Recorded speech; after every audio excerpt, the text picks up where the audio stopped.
Assalamualaikum warahmatullahi wabarakatuh. Apa kabar Bunda cantik, sehat dan bahagia selalu dan senantiasa dilimpahkan rezeki yang berlipat ganda. Amin. Kembali lagi bersama saya HM Bercerita. Tempat cerita punya rasa dan rasa punya makna. Semenjak kejadian kissing itu, Van tidak pernah lagi memerintah Surti. Pria itu seperti menjauh dari Surti. Karena itu juga, Surti selalu meluaskan hatinya dan menyempitkan harapannya. Surti juga menyadari kalau dia sudah jatuh hati pada Van. Lalu, kenapa kamu bisa naik motor, Jo? Saya sering naik motor sepupu saya di desa Biti, anaknya Pak Leman. Jo, bagaimana kalau seandainya kamu beneran anak Tuan Van? Tanya Surti hati-hati. Lalu, Biti ibu kandung saya gitu. Surti auto mencubit perut Paijo. Saya aja belum pernah menikah, terus bagaimana saya bisa memiliki anak yang sudah segede kamu? Beneran Biti belum menikah? Kamu ngejek saya ya? Lagi-lagi Surti mencubit Paijo. Kali ini lengan Paijo yang menjadi sasaran. Enggak Biti, ya heran aja. Biti kan cantik, masa enggak ada yang mau sama Biti? Karena saya tolak, Jo. Kenapa? Atau jangan bilang Biti suka sama sudah ketiga kalinya Surti mencubit badan Paijo hingga motor yang dikendarai hampir oleng.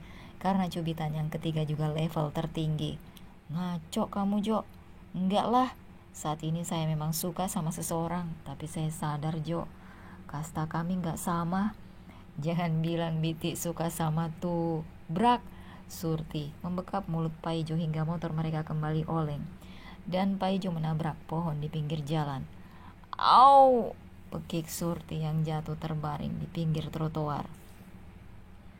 Paijo meringis kesakitan karena kakinya tertimpa motornya. Beruntung mereka mengenakan helm, jadi kepala keduanya hanya pusing saat kejedot aspal.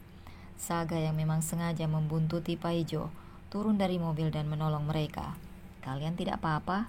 Tanya Saga yang membantu mendirikan motor yang menimpa Paijo. Terima kasih Tuan, saya tidak apa-apa, tapi bagaimana dengan teman saya?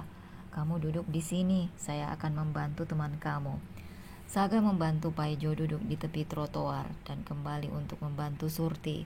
Sama seperti Paijo, Surti dibantu duduk di samping Paijo. Tuan Saga kan? Tanya Paijo. Saat mereka sudah duduk, Saga memilih duduk di depan Paijo, seraya membantu mengecek kakinya yang tertimpa motor. Ingatanmu lumayan bagus, timpal Saga dingin. Seketika otak Surti langsung menyadari kalau pria yang menolongnya adalah lawan bisnis majikannya. Perlu saya antar ke rumah sakit? Tanya Saga. Tidak usah Tuan, kaki saya hanya terkilir sedikit. Masih bisa mengendarai motor, lebih baik Tuan segera berangkat kerja daripada nanti telat, terus dimarahi sama atasan Tuan. Baiklah, saya pergi dulu. Nanti kalau ada apa-apa minta tolonglah pada warga sekitar. Bukannya minta tolong ke Tuan ya? Kan saya jauh, Jo. Katanya kau suruh berangkat kerja. Surti yang melihat keakraban kedua pria di dekatnya itu semakin gelisah. Bagaimana kalau Tuan tahu? Jo, maaf ya, aku gak bisa gantiin nyetir motor. Aku gak bisa naik motor soalnya. Surti merasa bersalah karena membiarkan Paijo yang menyetir kembali motornya saat pulang. Biti aneh tau gak? Masa naik nyetir mobil bisa, nyetir motor gak bisa? Ya memang begitu Jo, saya trauma naik motor, makanya gak bisa. Jo, kenapa kamu bisa akrab sama Tuan tadi? Kamu kenal? Kenal dong Biti, kan pas saya diculik, setelahnya saya dirawat di rumah sakit miliknya. Yang menolong pun orang tua Tuan Saga. Jadi ya gak mungkin saya lupain Biti, jawab Paijo. Ya ampun Jo, seandainya kamu tahu kalau mereka keluargamu, kamu marah atau tambah bahagia ya? Surti membatin. Biti, makasih ya udah mau nemenin beli HP. Sama-sama Jo. Tak lama kemudian mereka sudah kembali ke rumah Van. Akan tetapi Paijo berjalan pincang, menjadi pusat perhatian seluruh penghuni yang mereka lewati, termasuk Andre, orang kepercayaan Van yang menyamar menjadi penjaga gerbang alias satpam. Saat itu Andre sedang di dapur untuk mengambil minum. Kamu kenapa, Jo? Tanyanya setelah meneguk air botol dari kulkas. Tadi habis nabrak pohon, Re. Kalian tidak apa-apa? Tidak, tadi ada orang baik yang nolong kok, Mas. Kini Pak Ijo yang menimpali pertanyaan Andre. Syukurlah, kamu jadi beli HP, Jo. Saya mau beresin barang belanjaan dulu ya. Surti berlalu dari hadapan kedua pria itu. Memang mereka sekarang berada di dapur, tapi dapur itu khusus untuk para karyawan seperti mereka. Pak Ijo dan Andre mengamati Surti hingga wanita itu hilang dari pandangannya. Jadi Mas, kenapa? Aku minta nomornya dong. Setelah bertukar nomor ponsel, Pak Ijo mengirim pesan ke ponsel Andre untuk mengecek.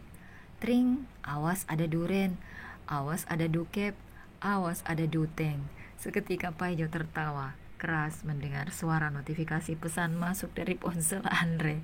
Mas unik sekali, ledek Pak Ijo. Kenapa? Kan memang saya itu duren, alias duda keren, dukep, duda cakep, dan duteng, duda ganteng. Jelas Andre bangga. Pak Ijo kembali terbahak. Mas Andre bisa aja. Setelah 1 jam lebih mereka bergurau di dapur khusus karyawan, Pak Ijo pamit ke ruang Van, meminta izin belum bisa bekerja. Kamu yakin orang yang menolong kalian adalah si kutu kupret Saga? Tanya seseorang yang diyakini Pak Ijo adalah suara Van. Pak Ijo berhenti di depan pintu dan mendekatkan telinganya ke gagang pintu. Iya Tuan, saya khawatir aja kalau Mas Vanso tahu. Lagian, kenapa sih Tuan menyembunyikan ini semua dari Mas Vanso? Jawab seorang wanita yang Pak Ijo juga mengenali suaranya. Siapa lagi kalau bukan Surti? Saya tidak mau mereka mengambil Pak Ijo dariku dan Papi. Cukup Kak Farsa saja yang mereka ambil. Van kembali berujar dengan sendu. Sudahlah, intinya jangan bilang apapun ke Vanso atau Pak Ijo. Siapa dirinya yang sebenarnya? Aku belum siap melawan keluarga River untuk merebut Pak Ijo. Tambahnya lagi, dek, jantung Pak Ijo seakan hendak berlari jauh pulang ke desa. Aku? Vanso? Lirihnya tercengang. Namun dia kembali sadar mendengar suara kenop pintu diputar. Pak Ijo lebih dulu mengetuk pintu agar orang di dalam tidak curiga. Tepat 3 ketukan dari Pak Ijo selesai, bahkan tangannya masih terangkat. Pintu sudah terbuka. Surti terkejut dan wajahnya berubah pias saat melihat Pak Ijo yang mengetuk pintu. Namun dia segera menepis keterkejutan dan bersikap biasa saja. Jo, ngapain lo di sini? Mau minta izin Tuan Van Biti. Tuan Van ada kan? Surti mengangguk dan membuka lebar pintu agar Pak Ijo masuk. Entah bagaimana perasaan Pak Ijo setelah mengetahui kalau dia adalah keponakan kandung Van, tapi yang pasti Pak Ijo menjadi lebih percaya diri. Biti, dipanggil sama Mas Andre tadi, katanya ada hal yang ingin disampaikan, ujar Pak Ijo. Surti memandang Van meminta persetujuan. Van mengangguk kecil sebagai tanda izin. Paman, seketika Van langsung membulatkan matanya menatap Pak Ijo. Lancang sekali kamu, gertak Van dengan suara yang bergetar namun halus. Dan Pak Ijo tidak menyadarinya. Saya mendengar semua saat Paman berbincang dengan calon bibi. Jadi sekarang Paman tidak usah mengelak. Beraninya kamu menguping dan memerintah saya. Van masih tegas dan mengelak. Baiklah, kalau Paman tidak mau mengaku, itu berarti Paman juga tidak mengakuiku sebagai keponakan Paman. Lebih baik aku pergi ke rumah kakek Dewa dan nenek Sandra. Mereka pasti mau kembali menerimaku. Seloroh Pak Ijo dengan santainya. Jangan, Pak Ijo tersenyum. Gurat wajah Van terlihat sedikit ketakutan. Jangan pernah kembali ke sana, Van kembali memohon. Lalu dia berdiri dari kursinya dan menghampiri Pak Ijo yang juga duduk di depannya. Berdirilah. Seketika Van memeluk Pak Ijo saat sudah berdiri. Pria parubaya itu menangis bahagia bisa memeluk keponakannya, meski tidak bersuara. Paman, maafkan aku. Sudahlah, jangan menangis. Aku mohon, jangan kamu pergi memohon pada keluarga yang membunuh kakakku. Paman, dengarkan aku. Aku tidak akan meninggalkan Paman. Meskipun aku tidak tahu apa yang terjadi, aku akan tetap di sini, Paman dan kakek. Terima kasih, Vanso. Bunga kamboja berjatuhan di air kolam yang jernih, hingga air itu membuat bulatan ombak kecil yang memperindah kolam. Van dan Pak Ijo duduk di kursi panjang dekat kolam renang sembari memandang bunga kamboja. Paman tetap jadikan memberiku modal untuk melamar Laila? Tanya Pak Ijo membuka percakapan. Tentu saja, asal gadis yang ingin kau nikahi benar-benar setia dan mencintaimu apa adanya. Lalu, kapan paman akan melamar Biti? Dari mana kamu tahu? Apakah Surti bercerita? Tidak, paman. Biti sama sekali tidak pernah bercerita apapun mengenai paman. Dia hanya bilang kalau dia mencintai seseorang, tapi dia sadar kalau perbedaan mereka sangat jauh. Benarkah? Iya, paman. Biti juga berkata kalau anak tertua kakek pergi karena tidak direstui menikah dengan gadis kampung. Mungkin itu maksud perbedaan yang dimaksud Biti. Van hanya manggut-manggut mendengar penjelasan Paijo. Seperti ayahku dan ibuku, paman, mereka tidak direstui orang tuanya ayah. Sedangkan ibu yatim piatu, jadi ayah membawa ibu ke kampung halaman. Ibunya ayah tidak menyakiti ibu yang berkata. Van mengerutkan keningnya. Jika kamu punya orang tua, kenapa kamu langsung percaya jika kamu adalah anak dari kakakku Farsa? Setelah ayah dan ibu meninggal, tak sengaja aku menemukan buku harian ibu yang sudah usang dan sebagian hilang.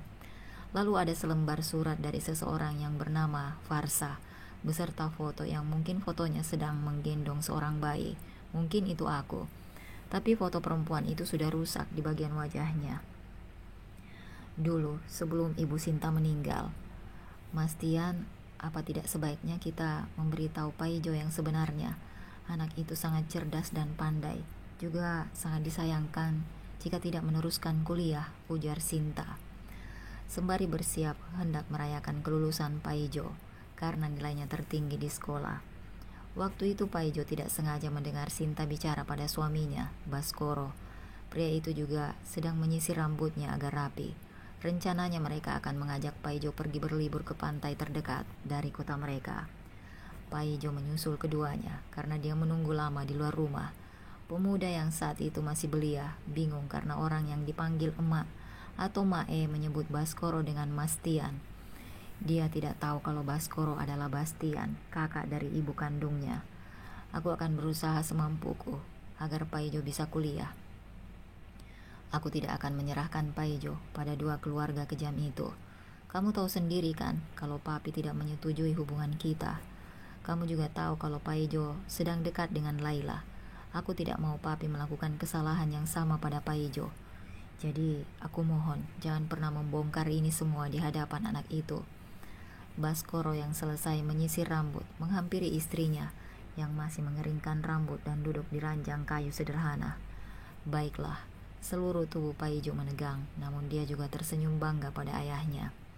Waktu itu Paijo belum juga mengetahui kalau mereka bukan orang tua kandungnya. Paijo mengetahuinya saat setelah keduanya orang tua angkatnya meninggal karena kecelakaan saat pulang dari pantai. Seminggu setelahnya Paijo membersihkan kamar Baskoro dan Sinta. Buk, Paijo mengernyit melihat sebuah kotak kuno jatih dari almari Sinta.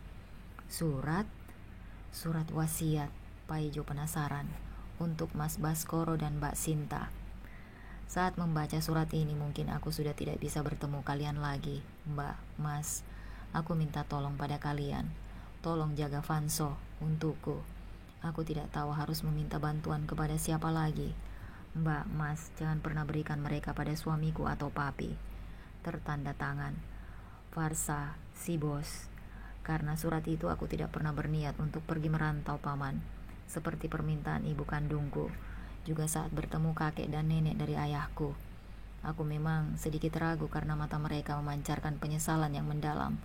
Akan tetapi aku kembali teringat pesan surat ibuku. Namun yang aku bingungkan adalah saat mereka melakukan tes DNA. Kenapa hasilnya tidak sesuai? Apakah paman yang melakukan itu? Bagaimana kamu bisa tahu? Karena pagi-pagi sekali paman datang menjengukku. Itu tidak mungkin. Waktu itu memang aku berpikir kalau Tuan tidak ingin keluarga Papa Saga menemukanku karena dia adalah rival bisnis paman. Tapi setelah Biti banyak cerita tentang keluarga kakek Keanu, aku jadi mengerti. Meskipun belum sepenuhnya. Apa yang belum kamu mengerti? Flashback 23 tahun yang lalu. Kak, aku mohon jaga Vanso. Jangan sampai Mas Saga dan Papi tahu Vanso masih hidup. Aku akan membuat tipuan. Tinta seorang wanita memakai daster setelah menyerahkan seorang anak kecil yang berusia 2 tahun. Perempuan itu adalah Farsa. dan anak yang diserahkan adalah Paijo atau Vanso. Lalu bagaimana denganmu? Aku tidak akan meninggalkan kamu di sini sendiri, bantah pria yang dimintai tolong Farsa. Dia adalah Bastian, kakaknya. Di tengah hutan belantara dengan pohon yang besar dan berkanopi, Farsa, Bastian dan Sinta sedang melarikan diri dari kejaran anak buah Saga dan anak buah Keanu. Kak, aku mohon, aku sudah membuat rencana agar mereka tidak mengejar kalian. Farsa kembali berujar. Aku mohon, Kak. Wanita itu kembali memohon. Karena Bastian dan Sinta diam. Suami istri itu sungguh tidak tega meninggalkan Farsa sendiri. Biar bagaimanapun dia adalah adik kandungnya yang merupakan tanggung jawabnya. Baiklah, jaga dirimu. Setelah kamu selesai menjalankan rencana, segera susul kami. Kami akan pulang ke kampung halaman kakak iparmu. Suami istri itu membawa Vanso kecil pergi dari hutan itu. Mereka sudah mengenal jalan di hutan itu karena sudah tinggal di sini kurang lebih 1 tahun. Sementara itu Farsa kembali ke desa seorang diri. Dia terus mencari cara untuk menghindari anak buah papanya dan suaminya. Kondisi desa begitu kacau akibat mereka. Bisa dibilang telah terjadi pertumpahan darah di desa kecil ini. Awalnya mereka memang hanya mencari, akan tetapi saat melihat lawan mereka juga mencari, mereka jadi membuat kerusuhan. Farsa, tunggu. Farsa menghentikan langkah untuk berbalik, lalu memastikan jika orang yang memanggilnya benar seperti di benaknya. Setelah yakin, dia kembali berbalik dan berlari sejauh ke rumah warga yang terbakar. Rumah yang terbuat dari kayu dan juga anyaman bambu membuat api besar dan cepat menyebar. Tolong!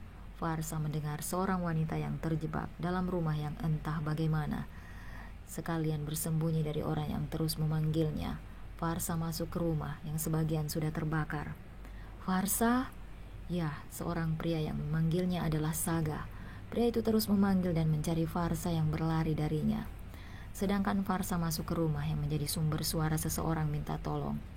Ya Tuhan, Bibi, pekik Farsa saat melihat orang yang dikenalinya tertimpa balok besar dengan kobaran api yang menyala di bagian kakinya. Sah, tolong selamatkan cucu saya, lirih wanita itu sembari menunjuk ranjang. Terdapat seorang balita yang seumuran dengan Vanso tengah tertidur. Bibi, bertahanlah, aku akan menolong kalian semua. Kaki Farsa dicekal oleh wanita itu saat hendak berdiri. Jangan, biarkan saya, yang penting cucu saya selamat, lirih wanita yang bernama Asri. Brak, tidak, pekik Farsa saat balok kayu yang masih di atas menimpa tubuh Asri, bagian perut sampai leher. Hal itu langsung membuat Asri tidak sadarkan diri, entah meninggal atau pingsan. Farsa mencari benda apapun yang bisa digunakan untuk mengangkat balok api yang menimpa tubuh Asri. Dia menemukan tongkat sapu di dekat cucunya Asri. Bibi, bertahanlah, sembari meneteskan air mata. Farsa berusaha mengangkat balok itu, bermodalkan gagang sapu kecil. Nenek, ujarnya sembari menangis dengan suara cadelnya. Bibi Asri, maafkan aku, lirih Farsa yang sudah pasrah karena tak bisa menyelamatkan Asri. Farsa segera beralih mengambil cucu laki-laki Asri yang bernama Farhan. Farhan sayang, ayo ikut tante, jangan nangis ya. Farsa meruntuki dirinya karena tidak bisa berbuat apapun. Farsa, teriak Saga, sorot matanya terus mencari keberadaan istrinya. Farsa, namun brak, penyangga pintu yang dilewati ambruk dan menimpa keduanya. Farsa, Saga berlari dan hendak menyelamatkan istrinya. Tolong, api yang besar membuatnya kesulitan untuk menolong keduanya, sehingga dia berteriak berharap ada anak buahnya yang dekat dengan lokasinya. Farsa, maafkan aku. Farsa hanya tersenyum kecut menanggapinya. Jika saat ini dia tidak tertimpa balok api, mungkin dia akan melampiaskan kekesalannya pada Saga. Senyum itu pun hanya sekian detik, lalu dia kembali meringis kesakitan dan menangis. Dia berharap anak kecil di pelukannya selamat dalam keadaan yang masih sempurna. Anak kecil itu menangis hanya sebentar, lalu pingsan karena banyak asap hitam yang terhirup olehnya. Aku membencimu, Mas. Setelah mengatakan itu, dia juga ikut pingsan. Dan tak lama ada anak buahnya yang menghampiri dan menolong mereka. Singkat cerita, Farsa sudah berada di rumah sakit. Sementara Farhan, dia meninggal karena menghirup terlalu banyak asap. Namun wajahnya juga terbakar hingga tak ada yang mengenalinya. Saga mengira dia adalah Vanso. dia mengubur jenazah Farhan di TPU Jakarta, sedangkan Farsa koma karena kepalanya terbentur siku lantai saat jatuh tertimpa balok api. Tubuhnya terbakar dari mulai leher sampai lutut. 2 bulan kondisinya membaik, akan tetapi dia masih membenci suaminya. "Kenapa kalian begitu kejam?" ucapnya datar dan dingin tanpa ekspresi. "Maafkan aku sayang, aku tidak tahu jika akan menjadi seperti ini." Saga menjawab dengan kepala menunduk. "Bahkan egomu lebih penting daripada anakmu sendiri. Jika saja kamu tidak kabur, aku tidak akan pernah melakukan ini." "Apa kamu pernah percaya jika aku bilang Mami Sandra tidak mengizinkan aku sekali saja bertemu ataupun menggendong Vanso? Dia anakku sendiri, Mas, jadi jangan menyalahkan aku. Jika saja kamu percaya dan membawaku hidup mandiri, aku tidak akan pernah pergi darimu. Maafkan aku, bisakah kau mengembalikan anakku?" tegas Farsa penuh penekanan. "Tidak kan? Sekarang aku minta ceraikan aku." "Tidak akan pernah." "Kau, dengar, jangan harap kamu bisa jauh dariku. Aku bisa lebih kejam jika kamu menjauh." "Brengsek, terserah, tapi yang pasti aku tidak akan melepasmu." Flashback off. Paijo termangu duduk sendiri di kursi sembari menatap bunga kamboja. Sama sekali tidak pernah terpikir jika keluarga ibu dan ayahnya terpecah belah. Dalam bayangannya, dia pergi ke ibu kota. Jika beruntung, dia akan bertemu keluarga dan hidup bahagia seperti di sinetron atau film. Juga menjadi crazy rich, lalu pulang melamar Laila dan membawanya hidup di ibu kota. Akan tetapi keluarganya justru berselisih. Bisa saja dia memilih salah satu di antara mereka, tapi hati kecilnya ingin kedua keluarga itu rukun dan damai. "Aku harus bisa membuat mereka kembali damai," lirihnya, sembari mengusap album kedua orang tuanya serta keluarga kakeknya bersama dan bahagia. Hari demi hari berlalu, dan telah berganti bulan semenjak Paijo datang kemari. Rencana yang disusun Paijo juga telah tersusun matang tanpa sepengetahuan kedua belah pihak. Karena itu juga dia terus mengundur lamaran untuk Laila di kampung. Namun Van dan Keanu terus mendesak, terutama Keanu. Pria tua itu ingin segera memiliki cicit dari Van, karena sudah lelah berharap pada Van. Van juga terpaksa mengundur lamarannya untuk Surti karena mengutamakan keponakannya. "Vanso, besok kamu sudah masuk kuliah." "Paman tidak memanggilku Gava lagi?" tanya Van. "Tidak, ntar Kak Farsa marah. Aku manggil kamu gitu. Ganti marahin dong Paman." Keanu dan Van tertawa. "Dasar," umpat Keanu dengan tawanya yang hampir reda. Selesai sarapan, Paijo alias Vanso membuka ponselnya. Dia membuka akun sosmed dan mulai stalking akun Laila yang diingatnya. "Aku berharap kita bisa bersama, Neng," gumamnya saat ini sedang duduk di balkon sembari menikmati pemandangan padat penduduk, ciri khas ibu kota. Semenjak semua orang rumah ini tahu kalau Vanso adalah cucu Keanu, Vanso tidak lagi diperbolehkan untuk bekerja. Tukang kebun sekarang sudah ada yang menempati seminggu yang lalu. "Aku akan melihat seberapa besar kesetiaanmu, Neng." Keesokan harinya, Paijo berangkat kuliah diantar Van sekalian ke kantor. Gedung universitas yang menjulang tinggi dan terlihat mewah membuat Paijo berdecak kagum. "Perlu aku antar sampai ke dalam?" tanya Van. "Ntar dipanggil anak kecil seperti Siva dong." "Paman, sudah umur 25 juga," sungutnya, disusul kekehan kecil dari Van. "Ya sudah, Paman langsung saja. Nanti hubungi Paman jika sudah pulang." Belum sempat Vanso menjawab, Van sudah menutup kaca mobilnya. Bertanda tidak ingin dibantah, Vanso juga tersenyum kecil, menghembuskan napas dalam-dalam untuk mengurangi kenervosan, lalu melangkah menuju gerbang fakultas yang disarankan Van, yakni Fakultas Manajemen Teknologi Informasi. Hari sebelumnya, Van juga meminta Vanso untuk belajar online agar pelajaran semasa SMA kembali diingatnya. Vanso menjadi pusat perhatian para mahasiswi yang dilewatinya, apalagi sudah sebulan pria muda itu berada di ibu kota. Kulitnya yang semula menghitam karena sering bekerja di ladang kini menjadi lebih cerah dibandingkan sebelumnya.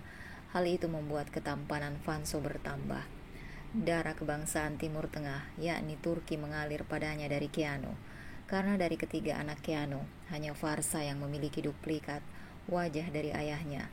Sementara Dua saudaranya lebih mirip ibunya yang masih memiliki darah keturunan putri keraton Yogyakarta. "Maaf, Fakultas Teknologi Informasi sebelah mana ya?" tanya Vanso pada seorang gadis berkepang dua. "Kamu mahasiswa baru ya?" gadis itu kembali bertanya. Vanso mengangguk pelan. "Terima kasih," ujarnya. Dasar gadis aneh. Sekitar 25 menit berjalan kaki, dia sampai di kelasnya. Dosen yang mengisi kelas pertama Vanso bernama Hadi. Sekitar jam 1, pertemuan pada seluruh mahasiswa. Kuliahnya selesai. Vanso tidak langsung pulang. Perpustakaan menjadi tujuan setelahnya. Dia mencari buku untuk menambah asahan otaknya. Beberapa tumpukan buku telah habis dibacanya saat waktu menunjukkan pukul 3 sore. Tentu saja dengan ditemani camilan yang dipesannya melalui online. Susah juga jadi anak orang kaya, harus jadi orang cerdas dan pintar. Jadi teringat di desa, lirihnya. Setelah menutup buku terakhir, dia bangun dari duduknya dan mengembalikan buku-buku tersebut ke tempat semula. Bruk, tak sengaja dia menabrak seseorang hingga bukunya jatuh berserakan. "Maaf," ujar orang itu. Suaranya tak asing di telinga Vanso, lalu dia mendongak untuk melihat wajahnya. Benar saja dia adalah gadis yang ditemui tadi pagi. Gadis berkacamata dan berkepang dua. "Kamu?" Vanso bergegas bangun setelah memungut buku-bukunya. "Kita bertemu lagi," tambahnya lagi. Gadis itu melakukan hal yang sama untuk menyambut Vanso. "Jolie," ujarnya memperkenalkan diri. "Audia Jolie Fardina," tambahnya menyebutkan nama lengkapnya. "Pai, namanya saya Vanso Gavaraiver." Keduanya saling berjabat tangan dan berakhir di kursi pengunjung perpustakaan tak jauh dari mereka. Dalam sekejap mereka sudah akrab. Bahasan mereka tak lain seputar mata kuliah pada Fakultas Teknologi Informasi. Ternyata Julie juga masuk fakultas tersebut, namun tadi dia sudah izin karena ada acara kuliah lain. "Enak ya, kamu gak perlu ikut masa perkenalan para mahasiswa," decih Julie. "Aku ngikut aja sih, bukannya justru susah ya tidak ikut masa pengenalan. Aku jadi seperti buah jambu di antara sekeranjang buah nanas." Julie tertawa kecil. "Kenapa kamu gak masuk fakultas sastra aja? Sepertinya kamu lebih jago membuat pepatah seperti itu." "Aku juga ngikut, entahlah. Dari semua jurusan yang ada sama sekali tidak ada yang paling dominan atau keinginan aku harus masuk ini itu." Julie semakin terbahak. Beruntung perpustakaan sudah sepi. "Tujuanmu kuliah apa sih? Sepertinya kamu gak minat untuk kuliah." "Anggap saja aku adalah pangeran yang menjadi dua pewaris kerajaan." "Hais!" Suara dering ponsel Vanso menghentikan pembicaraan mereka. Ternyata Van sudah menunggunya di bawah. "Astaga, sudah jam 4 lebih rupanya," ujar Vanso setelah menyadari bahwa hari sudah sore. "Seru juga kita berbincang, lain kali kita ngobrol lagi ya. Aku pamit pulang duluan." Di mobil, Van melihat ada yang berbeda dengan keponakannya itu. "Cerah banget." "Ha," Vanso seketika menautkan kedua alisnya. "Gantengmu itu loh, naik 25%, ada apa?" jabar Van. "Biasa aja paman." Sepertinya panggilan paman tidak modis deh. "Bagaimana kalau kamu manggil aku Om saja? Kan lebih keren." "Apa bedanya paman sama Om?" "Ya tadi, letak kedensoannya sama kekerenannya. Terserah paman saja deh." Maksudku, terserah Om saja." Mereka terus saja berbincang dari hal kecil sampai hal yang tak penting. Bahkan sampai membahas kenapa cobek bentuknya bundar, gepeng dan cekung. Kenapa cabai terasa pedas sepedas omongan tetangga julid. Dan juga kenapa begitu sulit melupakanmu. Maksudnya melupakan mantan, apalagi Rehan. Van mengajak Vanso mampir ke sebuah panti asuhan di tengah perjalanan pulang. "Kenapa Om membawaku ke sini?" tanya Vanso. "Dari semenjak gadis, mamamu selalu mendatangi tempat ini, meskipun tidak setiap hari. Sampai kamu lahir pun dia tidak pernah absen untuk ke sini." Van menjawab sembari membuka seat belt-nya. Vanso beroria dan mengangguk kecil, lalu melakukan hal yang sama seperti Van, yakni turun dari mobil. "Om," seru seorang anak kecil perempuan saat melihat Van datang. "Rania?" Van berjongkok. "Kakak ini siapa Om?" tanya gadis kecil itu. "Dia adalah anak dari kakaknya Om." "Oh, tampan ya Om," ujar Rania malu-malu. Fanso tersenyum bangga dan wajahnya agak songong karena dipuji oleh Rania. Jangan puji dia, Ran. Ntar kepalanya ngembang sebesar biji semangka bagaimana? Masa sebesar biji semangka, Om? Kecil dong. Gadis kecil terlihat sangat manis dan ada 2 lesung di pipinya saat tertawa. Jah, Nak Van datang, kenapa nggak langsung masuk? Potong seorang wanita memakai daster dan jilbab lebar yang wajahnya mulai berkeriput. Maaf bunda, kami keasikan ngobrol dengan Rania, jawab Van. Vanso mengikuti pamannya, mengulurkan tangan. Sementara wanita itu menatap Vanso heran. Pemuda tampan ini siapa? Dia keponakan saya, Bun, namanya Vanso. Dan kamu, So? Ini Bunda Ratih, pengelola panti ini. Vanso, Bunda. Ratih, kamu bisa memanggil saya Bunda.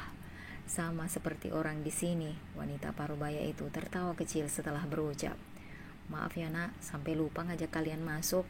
Santai aja Bun, saya nggak masalah kok kalau om saya ini berdiri sepanjang hari. Vanso menimpali asal.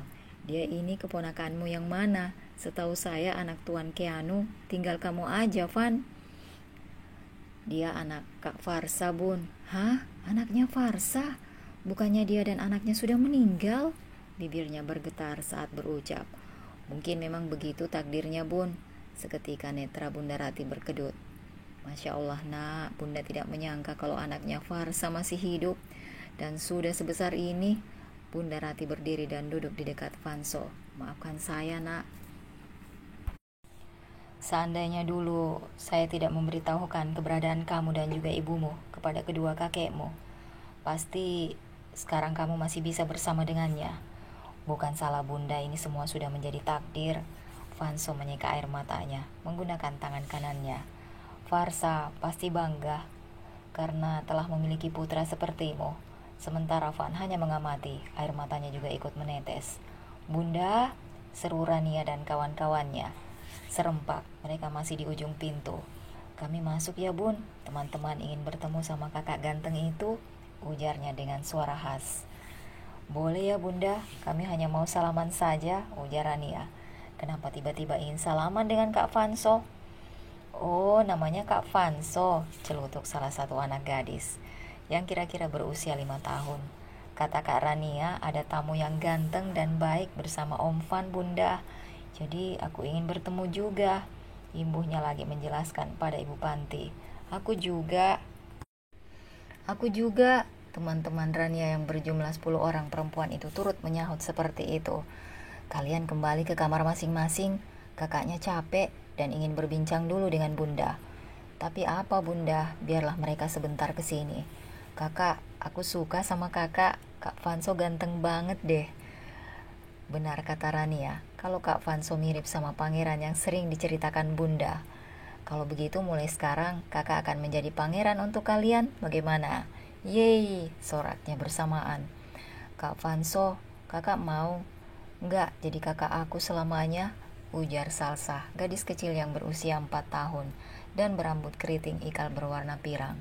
Tentu dong, jadi Kak Vanso harus menikah dengan kakakku. Krik krik krik. Vanso memandang Van dan Bunda Rati bergantian, lalu kembali menatap Salsa. Gadis kecil itu berlari keluar dan dalam sekejap dia kembali membawa selembar foto, yakni sebuah foto seorang gadis. Ini kakakmu? Van menatap keponakannya lekat-lekat. Wajahnya kini berubah lagi menjadi datar dan tak bisa ditebak. Ada apa? Tanya Van. Aku tidak menyangka saja Om. Vanso kembali menatap keluar jendela. Setelah separuh berkata, lalu apa yang akan kamu lakukan? Bagaimana kalau kita ajak Salsa ke rumah kita Om, agar dia bisa dekat dengan saudaranya? Ujar Vanso antusias. Kamu pasti akan mematahkan hati anak-anak yang lain. Lalu bagaimana? Sudahlah, pikirkan lagi besok. Sekarang cepat turun dan segera istirahat. Tepat setelah mobil berhenti, Van juga berhenti bicara. Van lebih dulu turun, sedangkan Vanso masih termenung dalam mobil. Pemuda itu menghela napas. Di taman dekat kolam renang, aku harus fokus pada menyatukan keluarga ini terlebih dahulu. Baru aku bisa menolong orang lain, gumamnya setelah selesai belajar bahasa asing di laptop secara online. Aku harus memikirkan rencana B. untuk menyatukan mereka. Fanso kini beralih pada sebuah foto keluarga besarnya, yakni keluarga Keanu dan keluarga Dewa. Mereka berfoto bersama saat pernikahan Farsa. Dor, Juleha menepuk pundak Fanso. Jul, kamu mau saya pecat?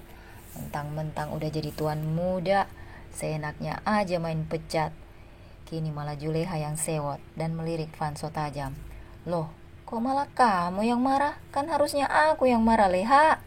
Habisnya, Tuan ngancam saya sih. Masa iya? Saya cuma ngagetin terus dipecat gitu aja, sungutnya dengan wajah yang merengut. Memangnya nggak boleh? Fanso menatap Juleha heran yang malah duduk di sampingnya. Ya itu terserah Tuan. Jika ingin kehilangan asisten yang setia ya pecat aja, cicit Juleha dengan gaya menyengnya. Memangnya kamu sudah bosan? Tut tut tut, naik kereta api. Karina tiba-tiba datang dan tidak memberikan kesempatan pada Juleha untuk bicara. Mas, kebun binatang, kamu dipanggil sama tuan besar. Tambahnya lagi, saat Juleha hendak buka mulut, dan terpaksa wanita itu menutup mulutnya kembali sembari berdecak kesal. Ada apa? Fanso sama sekali tidak keberatan dengan panggilannya dari para asistennya. Karina memanggilnya dengan sebutan kebun binatang karena dia mengambil dari artis zoo. Surti tetap memanggilnya Paijo. Namun jika di depan Van dan Keanu, dia baru akan memanggil Fanso sama seperti Andre. Sedangkan pelayan lainnya termasuk Juleha memanggilnya Tuan Muda. Karina hanya mengendikkan bahunya dan pergi lagi. Aku pergi dulu, Leha. Tapi Fanso tidak menghiraukan Juleha yang salto dan ingin melahap apapun yang ada di depannya sekarang. Sementara itu Karina kembali menghampiri Juleha yang sedang kesal dan mengejeknya. Niat hati mau mendekati Tuan Muda, malah dicuekin. Oh kasihan, sungguh kasihan. Ledek Karina yang bernyanyi lagu anak-anak. Semua gara-gara kamu, kenapa sih ganggu aja? Mbak Leha yang gak pakai BH, Mas Fanso itu sudah punya calon istri. Jadi gak usah ngarep deh bisa nikah sama Mas Fanso. Karina kembali mengejek, lalu berlari masuk ke rumah untuk menghindari amukan Juleha. Dasar kari ayam, umpat Juleha memonyongkan bibirnya ke atas. Enak dong, ntar bisa buat Mas Fanso ketagihan, jawab Karina dari dalam sembari berteriak. Dasar para asisten, gak ada akhlak, umpat Surti. Wanita itu sedang merapikan pot bunga yang baru dibeli oleh Van. Lalu, kamu apa namanya? Beraninya membuat majikanmu jatuh cinta padamu. Glek, lengan kekar seorang pria yang dikenalinya tengah mengunci pergerakan tubuhnya dari belakang. Sementara itu Fanso masuk ke kamar Keanu. Dia melihat sebuah foto keluarga yang terdiri dari 5 orang. Satu pria dewasa yang berdiri dengan gagahnya dan tersenyum. Satu wanita dewasa dengan sanggul di rambutnya yang membuatnya terlihat begitu anggun. Ini adalah saya, ujar Keanu saat melirik Van yang juga memandang foto keluarga tersebut. Ini ibumu, ujarnya sembari menunjuk anak perempuan yang sangat manis dan berada di tengah-tengah. Ini adalah putraku yang pertama, namanya Bastian. Dan ini tentu saja Van, Keanu terus bercerita. Akan tetapi Fanso tetap bergeming memandang foto keluarga itu. Dan ini istriku, nenekmu. Keanu kembali melirik cucunya yang masih diam tanpa suara. Maafkan aku, seandainya dulu aku tidak egois, mungkin mamamu masih berada di sini. Fanso mengusap sudut matanya. Itu juga salahku, seandainya aku tidak melarangnya, mungkin mereka masih di sini semua, menemaniku di hari tua. Dia sangat mirip dengan orang tua angkatku. Mungkin kan, memang mereka anak dan menantumu. Suara Fanso sedikit tercekat dan dia juga mengulur foto Baskoro dan Sinta pada Keanu. Keanu memegang dadanya yang tiba-tiba sedikit nyeri. Jadi selama ini, apakah mereka masih hidup? Di mana mereka sekarang? Mereka sudah meninggal. Fanso tersenyum miris. Aku juga akan menikahi wanita seperti Mak Sinta, wanita dari kampung. Jika kakek keberatan, maka aku akan pergi ke tempat asalku. Tidak, jangan. Menikahlah dengan gadis pilihanmu. Kakek tidak akan menghalanginya. Fanso sedikit bernapas lega. Kenapa kakek mengundangku kemari? Aku hanya ingin menunjukkan foto ibumu. Ternyata kamu sudah punya. Sudah selesai? Bolehkah saya ke kamar? Pergilah, selamat malam. Salam Keanu yang membuat hati Vanso menghangat. Matahari mulai menampakkan silau jingganya yang indah dan menerangi embun-embun di dedaunan. Seorang pemuda terlelap di atas sajadah dengan masih mengenakan sarung dan peci. Matanya mengerjap. Sorot jingga menerpa wajahnya. Vanso segera bangun dan mandi, bersiap untuk turun ke bawah sarapan. Sesampainya di bawah, dia dicegat oleh Karina. Mas Vanso, ini ada surat, katanya untuk Mas Paijo sih. Kan Mas Paijo sama Mas Vanso sama. Tadi malam aku lupa mau ngasih. Karina menyodorkan sebuah amplop berwarna coklat. Makasih ya. Sementara Vanso menyimpan surat setelah melihat siapa yang mengirimnya. Selesai sarapan, dia langsung berangkat kuliah bersama Van. Vanso mengeluarkan sepucuk surat tersebut. Ekspresinya berubah muram seketika setelah melihat isi surat. Aku harus segera memberitahu paman. Di hari kedua kuliah, Vanso sudah tidak mengalami kesulitan dalam menyesuaikan diri. Van kembali menjemputnya di jam yang sama. Namun kali ini Vanso memilih menunggu pamannya di pos satpam dan berbincang dengan Pak Ahmad selaku security. Om, boleh kan besok aku pulang? Kenapa tiba-tiba? Van menanggapi sembari menyetir mobil. Aku mendapat surat dari Laila. Katanya jika aku tidak pulang, Laila akan dinikahkan sama orang lain. Baiklah, besok Om akan mengajak Surti dan Papi untuk melamar pacarmu. Tidak usah Om, aku akan ke sana sendiri. Keesokan harinya benar saja, Vanso pulang ke desanya seorang diri. Dia hanya membawa tas ransel di punggungnya. Pemandangan alam yang membentang membuatnya bernostalgia. Hutan pohon mahoni yang berjajar di sepanjang jalan masuk desanya memasuki musim gugur. Seperti Vanso saat masih menjadi paijo, dia menghabiskan waktu di hutan ini bersama Saudah, sapi kesayangannya. Setelah pemandangan hutan pohon mahoni, ada pemandangan sawah, tanaman padi yang hijau dan berjejer. Vanso meminta tukang ojek untuk jalan santai, membawa motornya karena ingin mengobati rindu pada desa tempat dia tumbuh. Mas, sepertinya wajahmu tidak asing di mata saya, tapi saya lupa. Di mana saya pernah bertemu kamu sebelumnya? Ujar Kang Ojek yang mangkal di stasiun kereta. Lah, Kang Said lupa ya sama saya? Bukannya menjawab, justru Vanso membuat Kang Ojek itu berpikir dua kali. Memangnya kita pernah bertemu? Kapan? Motor berhenti tepat di depan gapura masuk desa karena Paijo memintanya. Siapa pemuda tampan yang menggunakan jasanya ini? Saya Paijo, Kang Said, ujar Vanso lalu meninggalkan Kang Ojek yang tercengang tak percaya. Bahkan Kang Said tidak menyadari saat Vanso menyelipkan uang ke saku jaketnya. Dia sadar dari keterkejutan saat Vanso sudah menghilang dari pandangan. Merah delima, ujar Kang Said saat menarik uang berwarna merah. Sementara itu Vanso langsung mendatangi rumah Laila. Dia terkejut karena ada mobil di depan rumah Laila, sepertinya tidak asing. Assalamualaikum, teriak Vanso. Waalaikumsalam, jawab seorang wanita yang dirindukannya terdengar berjalan menuju arah pintu. Kang Paijo, seru Laila yang tercengang 5 detik lalu berlari dan menghambur memeluk Vanso. Kang, tolongin Laila. Laila gak mau nikah sama orang selain Akang. Ibu sama ayah sudah sepakat ingin menikahkan Laila dengan orang lain jika Kang Paijo belum juga pulang. Laila menangis di pelukan Vanso, dan pemuda itu membalasnya dengan pelukan juga. Akang sudah pulang, Neng. Akang sudah bawa uang yang diminta oleh ibu. Bahkan lebih dan bisa untuk modal usaha setelah menikah, ujar Vanso, menenangkan Laila. Keluarga Laila yang tengah makan siang bersama ikut keluar setelah mendengar Laila menangis. Laila, ada ucapan Sarina menggantung setelah melihat Paijo yang kini sudah menjadi Vanso, tetapi mereka belum mengetahuinya. Kulitnya yang sedikit lebih putih dari sebelumnya membuat Sarina tercengang dengan ketampanan Paijo atau Vanso. Kamu Paijo? Tanya wanita yang melahirkan Laila itu dengan heran. Laila melepas pelukannya dan berganti memegang erat lengan Vanso yang kekar. Gadis itu bersembunyi di samping Vanso. Lalu Pak RT Abah juga keluar bersama 2 tamunya, Dewa dan Sandra. Tentu saja semua orang terkejut. Pak RT Abah terkejut karena ketahuan menerima lamaran lelaki lain. Dia yakin karena putrinya masih sudah bercerita semuanya pada Pak Ijo. Sementara Sandra dan Dewa terkejut karena ternyata Pak Ijo yang datang dan berpelukan dengan Laila.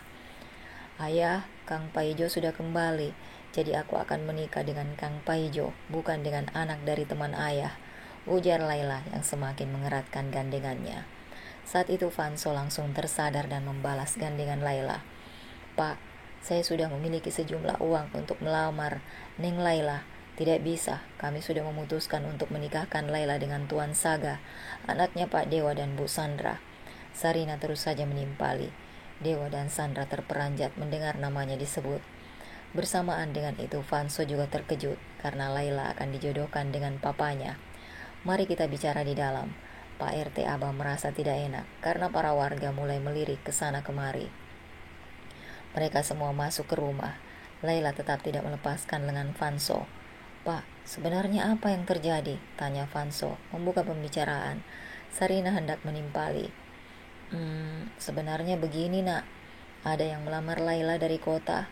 Kami menerimanya karena kamu selama ini tidak ada kabar," jawab Pak RT Abah bijak dan merasa bersalah. "Pak, ini kan baru sebulan semenjak saya pergi ke Jakarta. Bukankah sesuai perjanjian, Pak RT dan Bu Sarinah memberikan waktu kepada saya minimal 3 bulan? Pak RT semakin merasa bersalah. "Tidak bisa, kami yang sudah melamar Laila terlebih dahulu. Jadi, anak kami yang akan menikah dengan Laila," bantah Dewa tidak terima. Pria itu berang kepada Vanso setelah melihat Vanso muncul di layar televisi dan mengaku sebagai anaknya Van.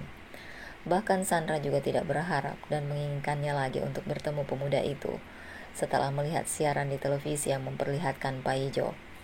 "Maafkan saya nak Jo," ujar Pak RT.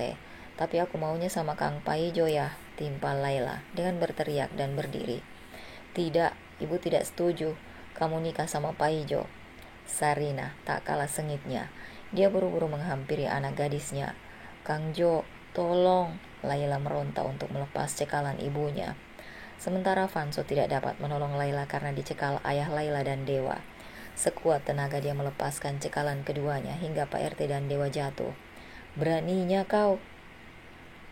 "Ah, kenapa menjadi seperti ini?" Vanso berteriak frustasi sembari meninju udara.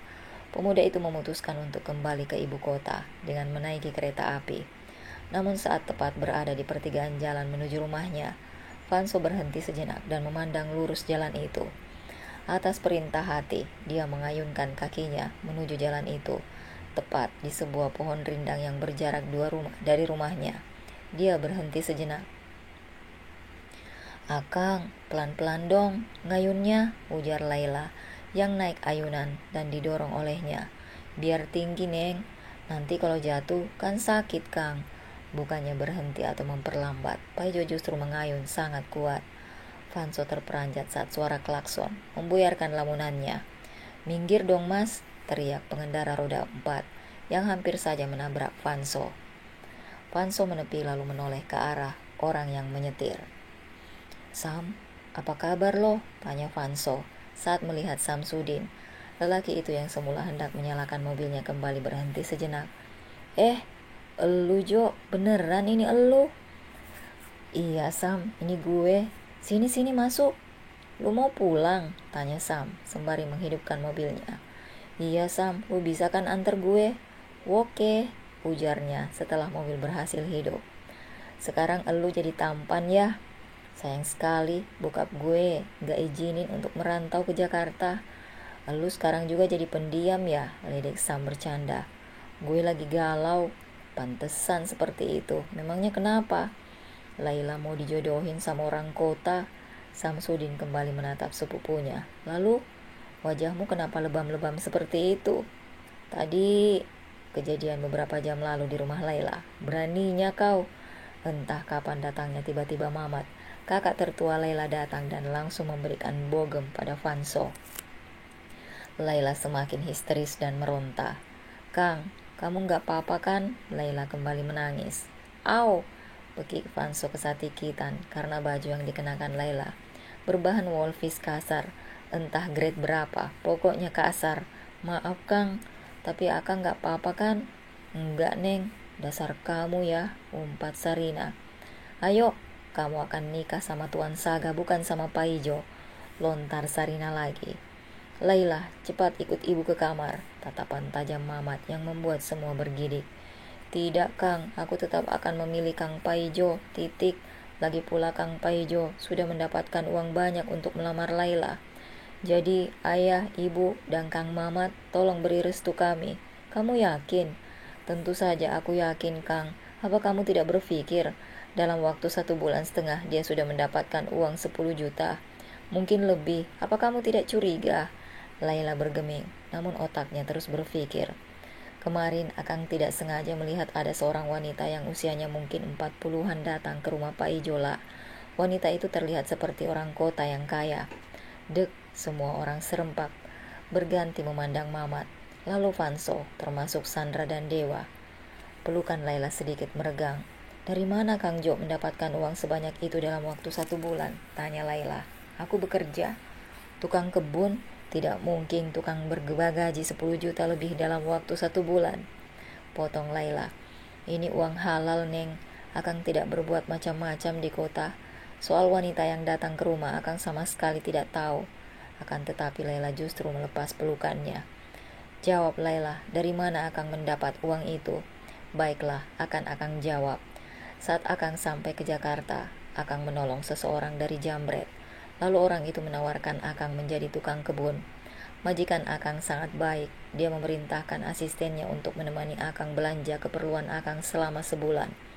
Saat pulang belanja, Akang masuk ke toilet. Tiba-tiba ada 2 orang yang menculik Akang.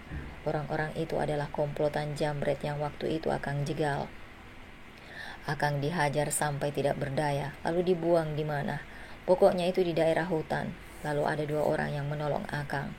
Akang dibawa ke rumah sakit dan 2 orang yang menolong Akang mengira Akang adalah cucunya. Tapi nyatanya tidak setelah dibuktikan dengan tes DNA. Dan anak dari 2 orang yang menolong Akang memberi Akang uang 10 juta, Neng. Vanso kembali berhenti. Setelah Akang keluar dari rumah sakit, Akang bertemu dengan majikan Akang yang asistennya saya tolong. Dia kembali menawarkan pekerjaan pada Akang dengan gaji 4 juta per bulan. Setelah 2 minggu bekerja, Akang kembali berjumpa dengan pimpinan Jambret yang menghajar saya. Dia meminta maaf dan memberi Akang kompensasi sebesar 10 juta. Karena ternyata mereka adalah anak buah dari pengawal pribadi majikan Akang, Neng. Vanso sedikit menambah bumbu kebohongan di penjelasan terakhir. Tidak, saya tetap tidak setuju jika Laila menikah denganmu, tampik Sarina. Saya juga tidak setuju. Mamat ikut-ikutan menimpali. Saya tidak berbohong, Kang, serga Vanso. Berikan aku waktu. Laila berlari menuju kamar. Hati gadis itu sangat bimbang. Alasan yang dilontarkan Vanso memang masuk akal. Akan tetapi yang jelas dia terluka saat Mamat bilang ada wanita yang datang ke rumah pria yang dicintainya. Neng, percayalah dengan saya, Vanso merengek. Sekarang kamu keluar dari rumah ayah. Tapi Kang Mamat keluar. Seperti itu sama kejadiannya, lirihnya. Memang sih kemarin ada seorang wanita yang mencari elu dan orang tua elu. Dia sangat cantik meski sudah terlihat dewasa. Gue kira dia tante gemoy elu. Gue masih perjaka tinting, Sam. Sembarangan aja kalau ngomong. Tapi elu tahu siapa namanya? Kagak sih, cuma selepas nanya dia langsung pergi. Sudah, jangan galau. Saran gue sih, lupain aja si Laila. Gue yakin di kota pasti banyak cewek yang lebih cantik dari dia. Mobil berhenti di depan rumah Vanso. Terima kasih, Sam, ujar Vanso. Vanso langsung masuk tanpa menawarkan Sam masuk. Sepupunya itu juga mengerti kalau Vanso sedang galau. Gue langsung balik, Jo. Saat pintu dibuka, aroma apek karena lama tak berpenghuni berdesakan keluar. Sebenarnya sebelum Vanso berangkat, dia meminta ibunya Sam untuk sesekali membersihkan rumahnya. Akan tetapi ibunya Sam adalah orang yang sibuk. Vanso melenggang masuk ke kamarnya. Saking lelahnya Vanso tertidur dengan pintu rumah dan pintu kamar yang masih terbuka.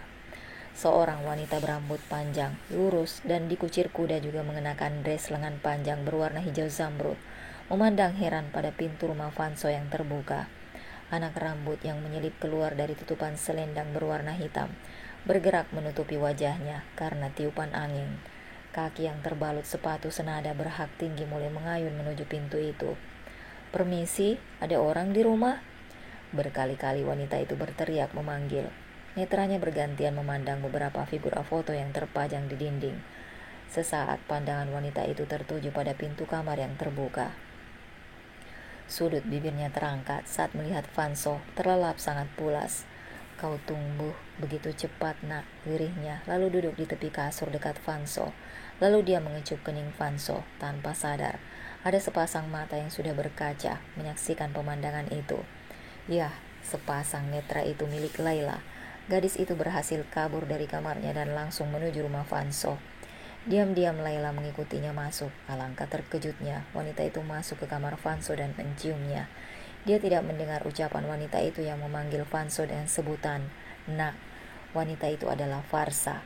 Setelah sadar dari koma karena insiden 23 tahun silam, dia berhasil kabur dari sangkar suaminya dan menetap di Singapura dibantu oleh temannya. Laila membekap mulutnya menggunakan kedua tangannya dan mundur perlahan. Tak sengaja dia menabrak kursi dan menimbulkan suara keras karena kaki kursi itu beradu dengan lantai. Farsa seketika menoleh dan tatapan keduanya bertemu. Vanso juga bangun karena suara gesekan yang ditimbulkan cukup keras. Vanso amat terkejut melihat Farsa yang berada di depannya. Lebih terkejut lagi melihat Laila. Dia salah paham. Laila telah salah paham. Laila berlari keluar sembari menangis. "Siapa kamu?" Vanso sedikit memundurkan tubuhnya dari Farsa. "Apakah benar kamu tidak mengingatku?" jawab Farsa. "Itu tidak penting sekarang. Lebih baik cepatlah kejar gadis tadi." Vanso masih ragu-ragu. Sementara itu Laila sudah berlari sampai pohon akasia. Laila duduk dan memeluk kedua lututnya. Vanso yang melihat Laila menangis seperti itu ikut merasakan betapa sakitnya hati Laila. Jari telunjuk tangan sebelah kiri digunakan Vanso menyapu sedikit air mata. "Neng, percayalah, kamu salah paham. Siapa wanita tadi? Dia Mamat dan kakak Laila nomor 2 bernama Mehmet melihat Laila yang menangis dan di depannya ada Vanso. Setelah sampai dekat dengan Vanso, Mamat menarik kerah baju Vanso. Laila seketika mendongak. Biar bagaimanapun Laila tetap tidak tega melihat orang yang dicintainya disakiti. "Kang Mamat, berhenti. Bagaimana kalau dia mati?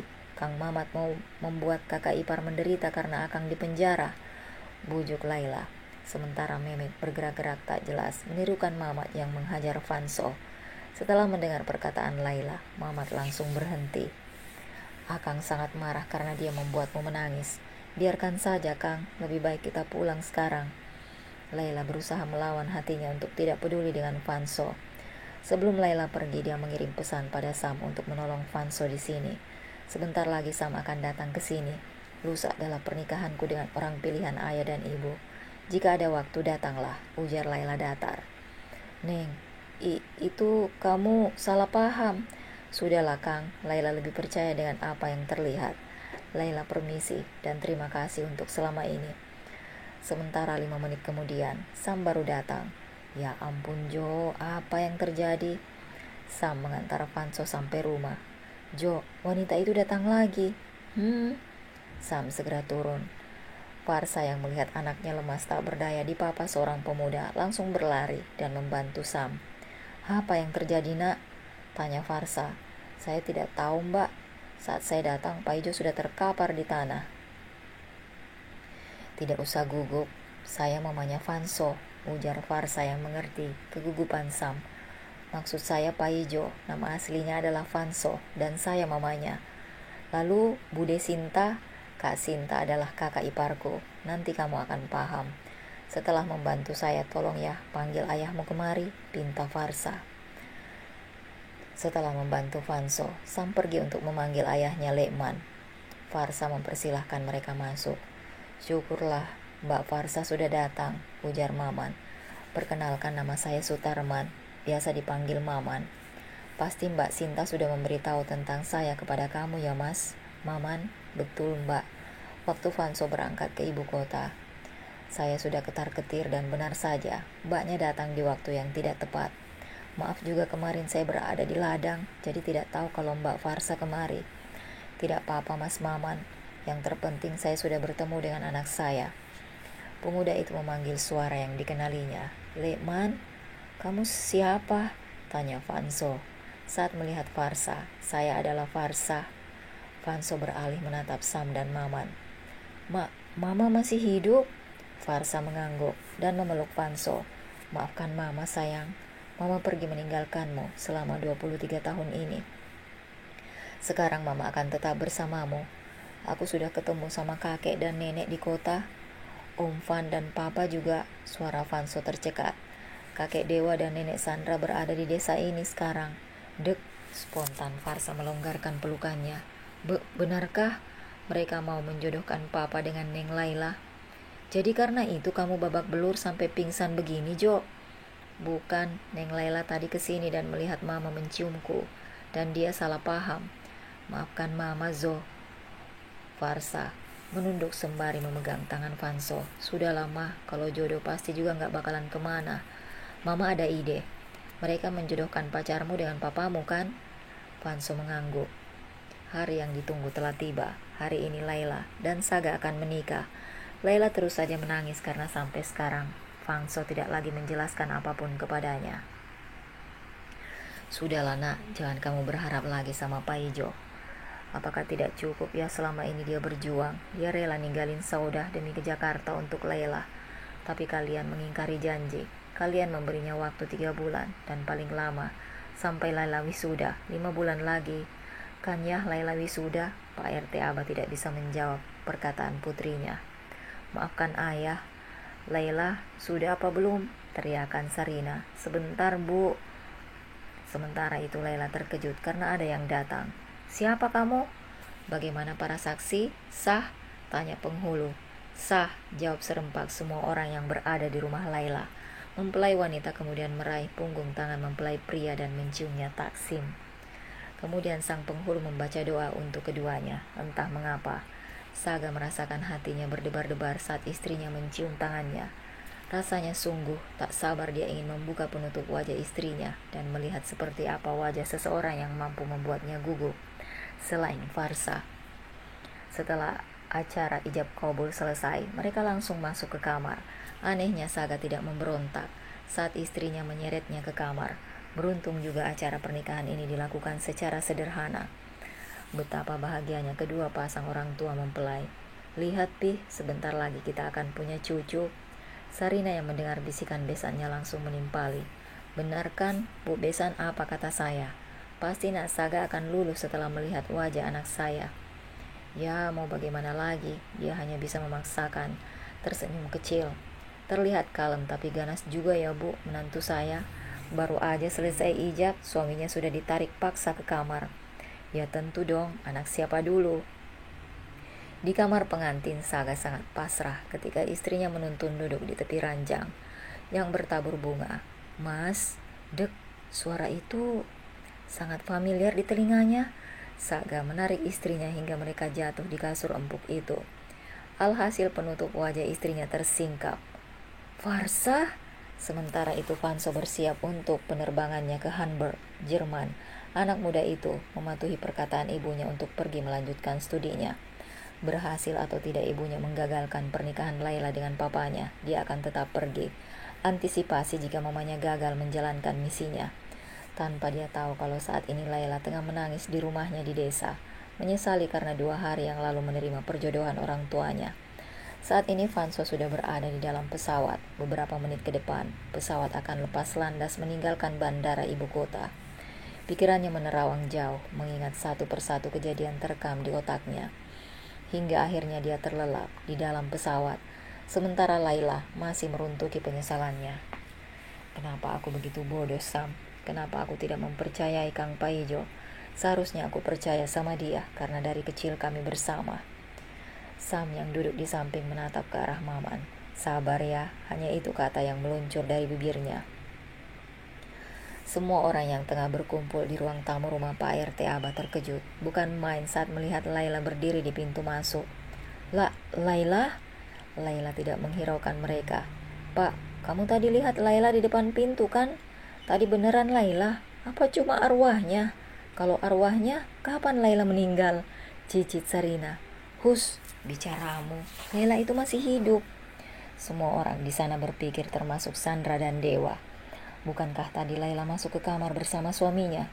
Saga keluar bersama seorang wanita cantik yang menurutnya asing di mata mereka. Lengan kekar Saga dipeluk erat oleh Farsa, sehingga mereka nampak sekali bahagia. Wanita itu sedikit malu. "Hai semua," sapa Farsa. Seketika Sandra berdiri dan matanya berkaca. "Farsa?" lirihnya. Perlahan dia mendekat ke arah menantunya. Farsa tersenyum dan meraih dan mencium punggung tangan Taksim. Benarkah ini kamu, nak?" Dalam hitungan detik, air mata Sandra sudah banjir membasahi pipinya. Lalu dia memeluk Farsa dan menangis di pelukan menantunya.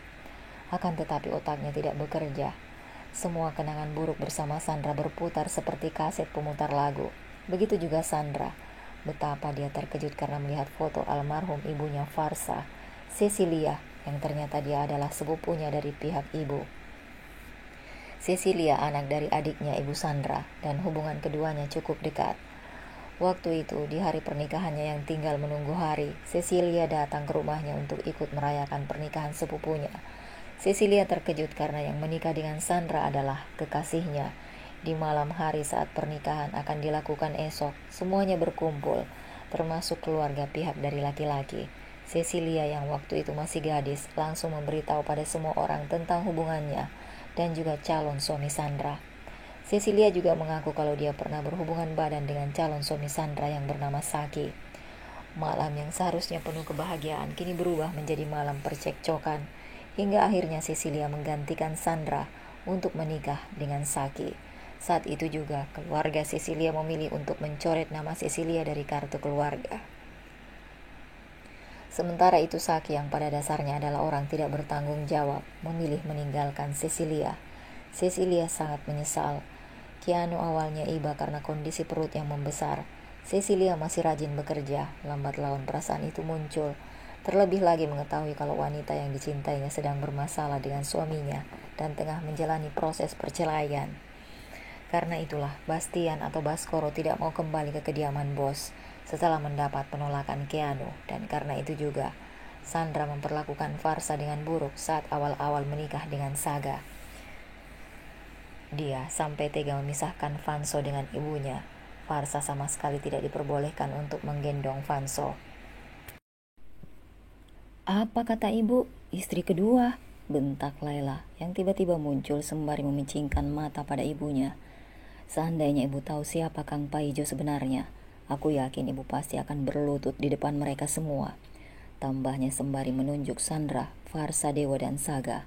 "Dasar anak kurang ajar, beraninya kamu membentak ibumu," tuding Sarina tak kalah kerasnya. Sementara Sandra, Dewa, dan Saga menatap Farsa penuh tanda tanya. "Kang Paijo adalah anaknya Bu Farsa dan Pak Saga," ujar Laila lantang. Semua orang di sana terkejut. Para kerabat Pak RT Aba dan Sarina langsung berbisik-bisik tak jelas, termasuk istri-istri para kakaknya. Sandra kembali menitikkan air mata dan kembali memeluk Farsa. "Benarkah dia cucuku?" gumamnya sembari terisak. "Iya Mi, dia cucu Mami. Maafkan Mami Syah. Sekali lagi maafkan Mami." Farsa terdengar menghembuskan nafas pelan.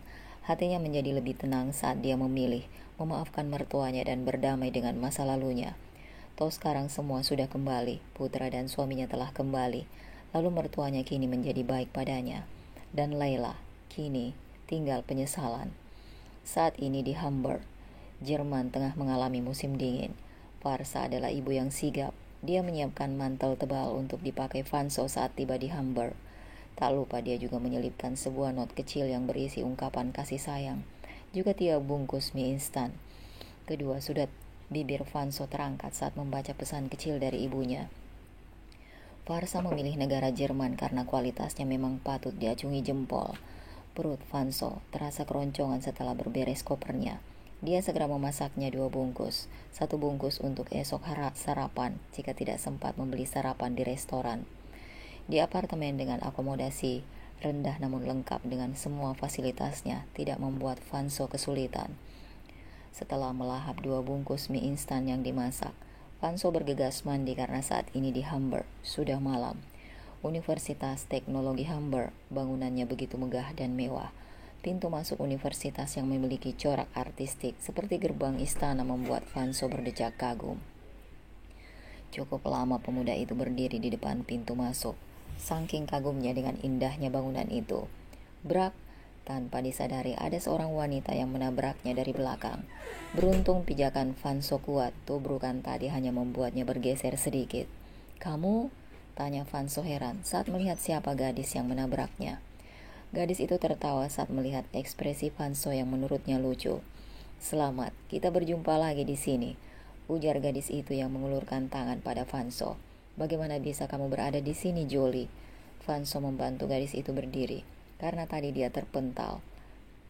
Ya, gadis itu adalah Jolie, wanita yang juga menabraknya saat di perpustakaan Universitas Dalam Negeri.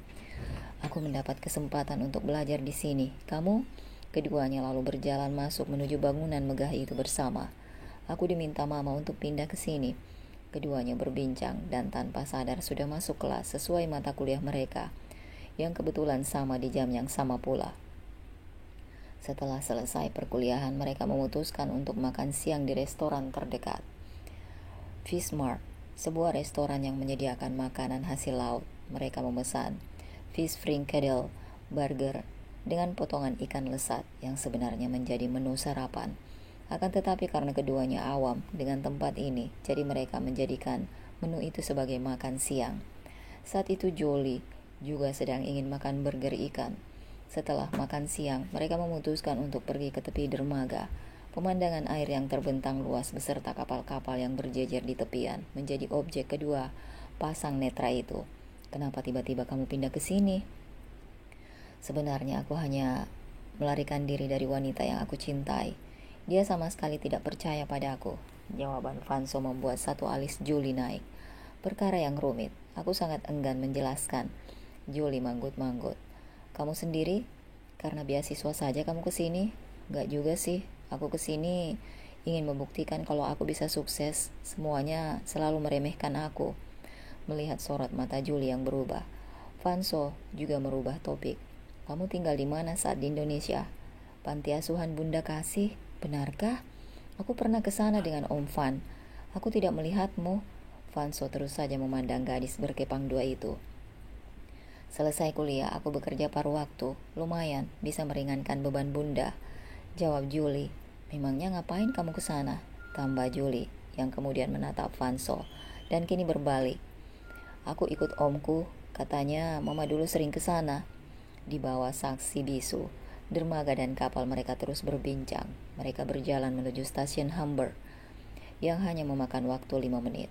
Setelah sampai, Vanso segera membersihkan dirinya, lalu berbaring dan menatap atap kamarnya. Senyum Laila yang selalu terpatri dalam ingatannya muncul di awan-awan atap.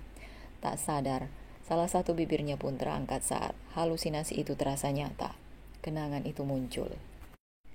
Hari berganti bulan, bulan pun berganti tahun, dan di tahun ini Vanso akan wisuda. Gelar S2 Magistrate Institut Teknologi telah didapatnya. Selama 6 tahun dia berjuang di belahan bumi Eropa, telah membuatnya banyak berubah. Namun tidak dengan hatinya, masih sama seperti dulu. Nama Laila yang selalu terpatri di sana. "Woi, bengong aja kamu," kaget Jolie, yang baru saja tiba, duduk di dalam pesawat.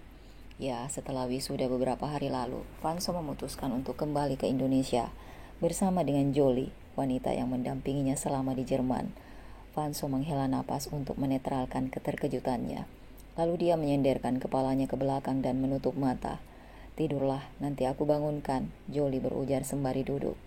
Di Indonesia Bandara Soekarno-Hatta, sepasang mata dengan tatapan sendu mulai mengkristal saat melihat sepasang pria dan wanita bergandeng tangan mesra dari pintu keluar menuju ruang tunggu. Laila menyeka air matanya dan langsung pergi meninggalkan bandara. Moodnya sudah hancur untuk menemui sang kekasih, entah masih kekasih atau apa. Dirinya merasa selama ini Vanso memang menjauh darinya. Dengan berlinang air mata dia mencegat taksinya. Sebelumnya dia memberitahu sopir yang datang bersamanya dan membuat alasan untuk pergi dulu. Taksi yang dikendarai Laila melewati kedua pasangan yang keluar dari pintu masuk bandara. Matanya terus memandang tangan sang wanita yang melingkar pada lengan kekar suaminya. Kedua pasangan tersebut adalah Vanso dan Jolie.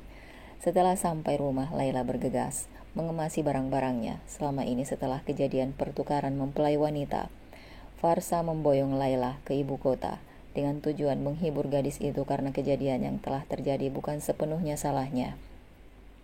"Lola, kenapa menangis? Mana calon suamimu?" tanya Farsa yang duduk di teras saat melihat Laila pulang naik taksi dan menangis. "Sepupu aku ada yang meninggal, Mah. Jadi aku harus pulang sekarang. Maaf ya, Mah, aku belum sempat menunggu Mas Vanso," jawab Laila berbohong. Dia sama sekali tidak berani menatap Farsa. "Baiklah, tidak masalah." Di dalam kamar Laila mengemas seluruh pakaiannya yang dibawa dari desa. Dia jarang memakai karena di sini Farsa begitu memanjakan gadis itu. Jadi dia membawa semuanya pulang dan meninggalkan pemberian Farsa. Sudah pasti Kang Paijo akan memilih wanita itu. Terlihat wanita itu sangat cantik dan berpendidikan. Sedangkan aku, cupu dan kampungan, monolognya sembari memasukkan bajunya ke koper. Saking tergesanya dia tidak melipat baju itu. Sungguh tidak sanggup melihat Vanso bergandeng mesra dengan wanita lain. Hatinya sangat teriris. "Ma, aku pamit ya," pamit Laila setelah sampai teras depan rumah di mana Farsa berada. "Hati-hati ya sayang. Kamu yakin gak nunggu Vanso?" tanya Farsa yang terlihat berat melepas Laila pulang. "Sampaikan salam aja padanya, Mah." Laila mencium punggung tangan Farsa. Sementara Vanso merasa tidak nyaman. Semenjak penerbangan tadi entah apa, tapi sampai sekarang dia belum menemukan apa yang masih mengganjal. Joli mengajaknya makan di restoran sekitar bandara sebelum pulang, namun masih bisa ditempuh dengan jalan kaki. "Kamu kenapa? Dari tadi muka ditekuk aja." "Entah, ya udah, cepat habiskan." 20 menit mereka selesai makan. Di sepanjang perjalanan hanya Joli yang selalu berceloteh. Ingatan Vanso masih seputar Laila. Di kediaman driver, Farsa baru saja selesai menyiram tanaman hiasnya. Saat melihat mobil masuk pekarangan rumah, dia bergegas mencuci tangan dan mendekat pada mobil itu. Matanya berkaca setelah melihat putranya keluar dari mobil. Dia langsung menghambur dan memeluk Vanso, sampai tidak menyadari jika Joli juga keluar dari mobil. "Hai Tante," sapa Joli setelah Farsa melepas pelukan pada Vanso. Farsa mengernyit heran melihat Joli. "Perkenalkan, nama saya Joli, Tan." Farsa sama sekali tidak terlalu menyukai Joli karena kesan pertama yang dilihatnya. Joli tidak bersalaman atau mencium punggung tangannya. "Laila baru saja pulang, mungkin sekitar 5 menit yang lalu," ujar Farsa yang memilih bodoh amat dengan sikap Joli. "Apa?" Muncul banyak pertanyaan di benaknya. Kenapa Laila tidak menunggu setelah mengetahui kalau dirinya akan pulang? Atau jangan-jangan Laila melihat Joli menggandeng tangannya erat. "Mah, Laila baru saja pergi atau sudah dari tadi?" "Baru saja, memangnya kenapa?" "Enggak, Mah, enggak apa-apa." "Joli, kamu akan diantar oleh sopir. Aku mau istirahat dulu." Vanso lalu pergi ke kamarnya tanpa memperdulikan Joli atau mamanya. Sementara Laila yang baru saja sampai dari rumah menjadi pusat perhatian karena wajahnya yang ditekuk. "Loh, Neng, kenapa mukanya ditekuk?" tanya Pak RT Abah yang terkejut melihat Laila. "Nak, kamu kenapa?" "Ibu." Laila terbangun dari baringnya lalu memeluk ibunya sangat erat. "Ibu, apakah Mas Adnan masih mau dengan Laila?" "Kenapa kamu tanya seperti itu? Kalau masih, Laila akan menerima lamaran Mas Adnan saja. Hubunganmu dengan Nak Paijo? Dia sudah memiliki pacar baru, Bu." "Mas Adnan, apakah lamaran untuk Laila masih berlaku?" tanya Laila yang duduk di pematang sawah bersama lelaki yang dipanggil Adnan itu. "Memangnya kenapa, Neng?" Pria itu balik bertanya. "Iya, Mas, belum kadaluarsa kan?" "Hah? Apanya yang kadaluarsa, Neng?" "Lamarannya, Mas." "Mana ada lamaran kadaluarsa, Neng, yang ada mah makanan. Kan diibaratin, Mas. Kamu tidak menjadikan saya pelarian karena Pak Ijo kan?" 2 hari setelahnya, Laila dan Adnan menikah. Pernikahan mereka diadakan secara sederhana, hanya mengundang kerabat terdekat saja. Tepat saat ijab kabul sudah selesai dilaksanakan, Vanso datang bersama rombongan dari Jakarta untuk melamar Laila.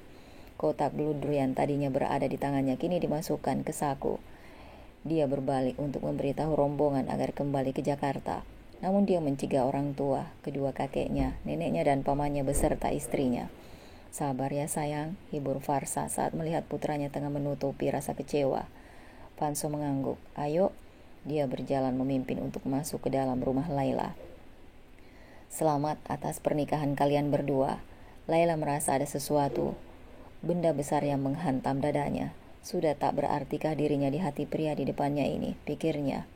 Diam-diam Laila menghela napas dan membuang muka untuk mengelap air matanya.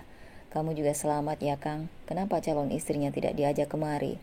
Saya sekarang jomblo Neng, saya ditinggal nikah sama pacar saya karena kelamaan belajar.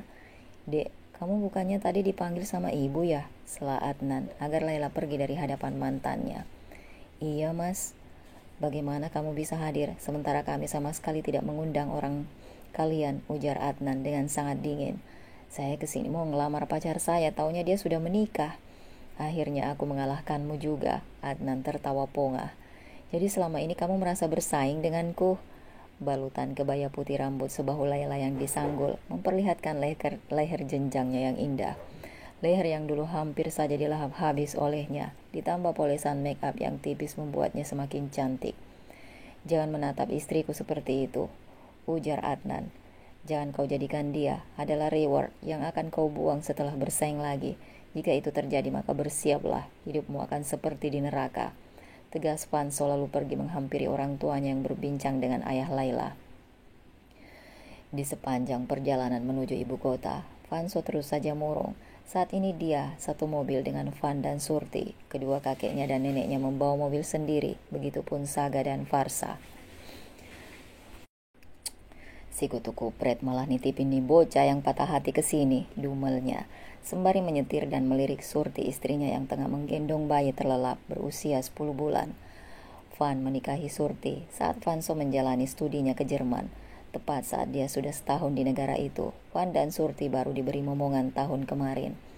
Surti tersenyum lalu ikut melirik ke arah Fanso melalui spion depan. Sementara Fanso sama sekali tidak mendengar apa yang dikatakan Van. Pemuda mirip Lee Min Ho itu terlalu sibuk melihat tepi jalanan. Ikhlasin aja Jo, mungkin dia belum jodohmu. Kini giliran Surti yang bersuah. Apa saya terlalu jahat ya Tan sama Laila? Maksudnya, saat saya di Jerman sama sekali tidak pernah memberi kabar Laila. Dan saya yakin, pasti saat Laila hendak menjemput saya kemarin dia melihat Jolie memeluk lenganku erat.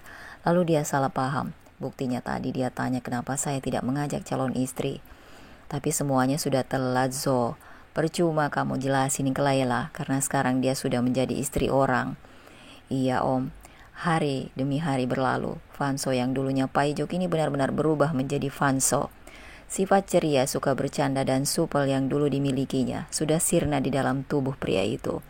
Semenjak kehilangan Laila, dia menjadi dingin dan arogan. Kecuali dengan keluarganya, namun dia juga berubah menjadi pendiam. Sementara Jolie kini menjadi sekretarisnya, gadis itu juga tak menyia-nyiakan kesempatan sebagai sekretaris untuk mendekati Fanso. Akan tetapi hati Fanso telah terpatri hanya satu nama dan tidak bisa diganggu-gugat. Siang itu saat Fanso tengah menunggu kliennya untuk meeting, dia melihat sosok yang dikenalnya. Brengsek, Fanso membanting dokumen yang dipegangnya ke meja. Fanso berdiri bersiap menghampiri sosok yang dikenalinya. Dia adalah Adnan dan seorang wanita yang asing di mata Fanso. Yang membuat Fanso marah adalah kedua manusia beda jenis itu bermesraan. Lalu bagaimana jika Laila tahu suaminya bermesraan dengan wanita lain? Kurang ajar, Fanso menarik kerah ke meja Adnan dan 3 bogeman dari Fanso membuat Adnan terjerembab ke lantai. Sontak hal itu membuat wanita yang bernama Adnan bersama Adnan histeris. Tuan, hentikan. Apa masalah Anda dengan pacar saya sampai Anda menghajarnya? Lerai wanita berdres marun selutut dan belahan dada yang sedikit menyembulkan 2 bukit kembarnya. Apalagi saat dia berjongkok untuk menolong Adnan. Tentu jika Fanso lelaki hidung belang, pasti akan tergoda. Pacar? Tanya Fanso. Apakah Anda tahu jika pria ini memiliki istri? Benarkah? Anda jangan mengada ya Tuan. Saya tidak kenal Anda dan saya tentu saja lebih percaya dengan pacar saya. Dan satu lagi Tuan, saya berpacaran dengan Mas Adnan. Sudah setahun ini, tambah wanita itu. Fanso meninju udara dan menumpahkan kekesalannya. Tujuannya sekarang adalah ke rumah Laila. Dia ingin memastikan bahwa gadis itu baik-baik saja. Memakan waktu 5 jam untuk sampai ke tempat Laila. Setelah bertanya pada para warga, akhirnya dia sampai ke sebuah rumah kecil dan sederhana. Sebuah pohon yang menjadi saksi kebersamaan kedua insan sewaktu itu. Kang, nanti kamu beli tanahnya Mang Somat ya. Lalu kita bangun rumah di sana. Waktu itu mereka pulang pagi dan bareng karena ada ujian menengah. Vanso mengangguk sembari mendorong ayunan Laila. Vanso terkejut dari lamunannya karena ada yang mengetuk pintu kaca mobilnya. Wajah wanita yang selalu dirindukannya kini terbingkai di kaca mobilnya. Tidak, dia belum sanggup untuk bertemu Laila sekarang, tapi Vanso membuka pintu mobil. Laila sedikit memundurkan tubuhnya. "Tuan mencari siapa ya?" tanya Laila penasaran. Vanso membuka kacamatanya dan menatap Laila. "Kang Paijo, ada perlu apa tuan? Di mana suamimu? Kenapa mencari suamiku? Karena tadi aku melihatnya di kafe bersama wanita lain." Laila membuang muka. "Kenapa kamu malah bertanya pada aku jika tadi melihatnya?" "Karena kamu istrinya. Suamiku sedang tidak di rumah. Dia bekerja merantau ke kota sebagai kuli bangunan. Saya permisi. Apakah kau bahagia menjalani pernikahan ini?" "Jangan gila kamu. Saya sudah memiliki suami. Apa kelebihan Adnan sehingga kau berpaling dariku, lah? Yang pasti dia lebih baik daripada seorang pecundang sepertimu." Pria berhidung lancip itu merasa bersalah. "Apa kau tahu, selama 6 tahun aku merasa bersalah. Aku berusaha menghubungimu dan mau meminta maaf. Tapi apa? Kamu sama sekali tidak pernah menggubris usahaku. Lalu aku menunggu selama 6 tahun lamanya untuk menebus rasa bersalahku. Tapi kamu pulang membawa wanita cantik tanpa ada kata jika kamu memang berniat pergi dariku." Tangis Laila pecah. "Maafkan aku." Laila mengangkat wajahnya dan berdiri setelah sekian menit. "Aku tidak berhak menyalahkanmu, karena menunggumu adalah inisiatifku sendiri. Dan bodohnya aku menganggap cuekmu itu karena kecewa. Lalu berpikir nantinya kamu akan memaafkan aku. Taunya itu adalah kode kamu menjauh," ujarnya berapi-api. "Kamu salah paham, lah." Laila tertawa miris. "Salah paham?" Lalu wanita berlesung pipi itu menatap Vanso tajam. "Ya, aku memang salah paham. Salah paham dengan cintamu selama ini." Di kediaman bos. Ya, Vanso pulang ke rumah kakeknya Keanu. Tujuannya adalah bermain dengan adik keponakannya. Tifa namanya, anak perempuan yang lahir tahun kemarin. "Muka ditekuk mulu, Jo. Pantes aja statusnya juga jomblo mulu," sindir Surti. Beruntung juga Van sedang mengantar Keanu ke dokter untuk pemeriksaan rutin. "Tan, bagaimana caranya memberitahu Laila kalau suaminya selingkuh?" "Hah? Suami Laila selingkuh? Siapa?" Adnan." "Ya, aku tadi melihatnya di kafe. Bodohnya aku tidak mengabadikan momen mereka yang wow. Kasihan banget Laila. Kamu masih cinta kan sama Laila? Kenapa kamu tidak menggunakan uangmu untuk mengungkap perselingkuhan pria itu?" "Nanti aku urus, Tan. Tifanya aku bawa ke kantor ya. Semenjak dari kafe, moodku benar-benar berantakan. Ingin sekali meninju seseorang." Ya jangan dong. Enak aja mau ninju Tifa. Mau kamu saya laporin ke malaikat Israel. Bukankah yang mencatat amal itu Rokib dan Atid ya, Tan? Lagian mana mungkin saya tega mukul Tifa, Tan. Siapa yang berani mukul anak saya?" Suara bas milik Van dari depan pintu mengejutkan Vanso dan Surti. "Ini nih mas, masa Tifa mau dibawa ke kantor terus ditonjok sama Vanso? Kan jadinya aku aduin ke malaikat Israel." "Memangnya bagaimana caranya kamu aduin, Bun?" "Kirim messenger." Semua orang di sana langsung terbahak. Sekitar jam 3 sore Vanso pulang ke rumahnya. Ia merebahkan tubuhnya ke kasur. Kemudian ia mengeluarkan ponsel dan mengirim pesan pada seseorang. Setelah keluar kamar mandi, dia langsung mengecek ponselnya. Kedua sudut bibirnya terangkat saat melihat isi pesan. Akhirnya kena juga kamunan. Setelah keluar dari kamar mandi sampai turun ke bawah, Vanso terus saja bersiul. "Pa, Vanso kenapa? Tadi waktu pulang mukanya ditekuk. Tapi setelah keluar dari kamar wajahnya bersinar gitu kayak matahari." "Kali aja ketiban durian runtuh mah," jawab Saga. Lalu Farsa mengarahkan wajah suaminya ke arah tangan di mana Vanso sedang turun dan akan menuju ke arah mereka. "Lihat tuh anakmu, semenjak ditinggal nikah sama Laila, bukankah dia menjadi manusia salju? Tiap hari, ini beda, Pak," tegas Farsa. Tangan kirinya mencengkram dagu Saga. "Ya bagus dong, Mah. Kenapa juga sih harus diributkan?" "Selamat malam, Mah, Pa," sapa Vanso di tengah keributan orang tuanya.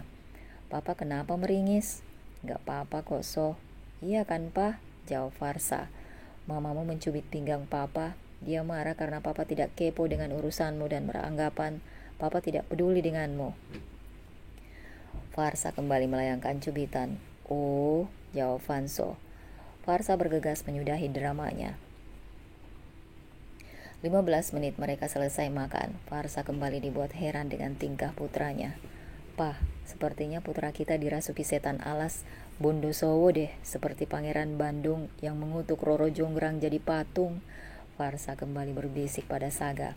"Hus, kalau ngomong di filter napa, omongan itu doa, dan doa seorang ibu itu manjur. Memangnya kamu beneran mau anakmu dirasuki setan alas? Kalian ngomongin setan yang ada di sinetron ya?" "Iya sudahlah, kamu nampak lagi enggak?" "Enggak mah, udah kenyang habis 2 piring, aku ke kamar dulu ya." Keesokan harinya mereka semua berangkat menggunakan satu mobil. Saga dan Farsa di depan, sedangkan Dewa, Sandra dan Vanso di belakang. Vanso duduk di tengah-tengah kakek dan neneknya, di sebuah restoran terkenal di ibu kota yang menjadi pilihan mereka. Sebuah kebetulan, rombongan keluarga Raifer bertemu dengan Adnan dan pacarnya. Farsa diam-diam menghubungi Laila dan melakukan video call. Kameranya dihadapkan pada kedua manusia yang tengah memadu kasih itu. Bahkan tak segan Adnan mencium pacarnya di depan umum. Keduanya tak menyadari jika diam-diam diamati oleh keluarga Raifer. Sementara Laila menangis, bahkan ponselnya sempat terjatuh. "Tante Farsa, sudah dulu ya, saya nggak sanggup melihat mereka." Saya tutup teleponnya dan salam. Farsa mengangguk. Sebagai wanita tentunya dia tahu betapa hancur hati Laila. Kak, kalimat Farsa menggantung saat melihat Vanso sudah tidak berada di dekatnya. Vanso pergi, katanya dia mau menemui Laila. Jelas Sandra. Dibalas angkatan kedua bahu menantunya, seakan mengatakan, "Oh." Sementara itu Vanso sangat ngebut dalam mengendarai mobilnya. Pria itu tak sabar, ingin segera memeluk Laila di saat terpuruknya ini. Pukul 3 sore Vanso baru sampai di desa tempat dia dibesarkan. Mobilnya sudah terparkir di bawah pohon akasia depan rumah Laila. Vanso menatap punggung Laila karena posisi Laila membelakanginya. Wanita itu tengah duduk di ayunan. "Laila, Kang Paijo." Keduanya berpelukan. Laila menangis seakan dada bidang Vanso adalah sandaran ternyaman. "Maafkan aku Laila," lirih Vanso. "Aku yang minta maaf Kang." Vanso menuntun Laila agar kembali duduk di ayunan. "Aku akan mengurus semua perceraianmu dengan Adnan. Setelah itu kita menikah. Bagaimana?" Senyum Laila mengembang, wajah memerah karena terharu. Lalu dia mengangguk. Vanso kembali memboyong Laila ke Jakarta setelah menyerahkan bukti perselingkuhan Adnan dengan wanita lain pada orang tua Laila. Jika tidak, tentu saja mereka akan melarang Laila untuk ikut Vanso ke Jakarta. "Lebih baik bagimu jika mempermudah perceraian ini," ujar Vanso setelah memberikan surat itu di meja depan Adnan. "Baiklah, lalu apa keuntunganku jika mempermudah perceraian ini?" "Banyak. Salah satunya kamu tetap bebas berkeliaran dengan pacarmu itu dan tidak masuk jeruji besi atas kasus penipuan." "Penipuan?" "Ya, karena kamu telah menipu Laila. Kamu bilang pada keluarga Laila jika kamu masih single, tapi pada kenyataannya kamu sudah memiliki kekasih. Bukankah bisa saja aku meminta pacarku untuk tidak mengaku selama proses persidangan? Atau kamu ada bukti lain?" Vanso memutar perekam suara di ponselnya. Adnan begitu terkejut. "Tenang saja, aku tidak akan hadir dalam persidangan itu," tegas Adnan sebelum pergi dari hadapan Vanso. Waktu terus bergulir, tak terasa sudah 3 bulan terlewati semenjak perceraian Adnan dan Laila berlangsung. Itu menandakan jika masa idah Laila telah usai. Sehingga tepat di hari selesai masa idah Laila, Vanso dan Laila langsung melakukan prosesi ijab kabul.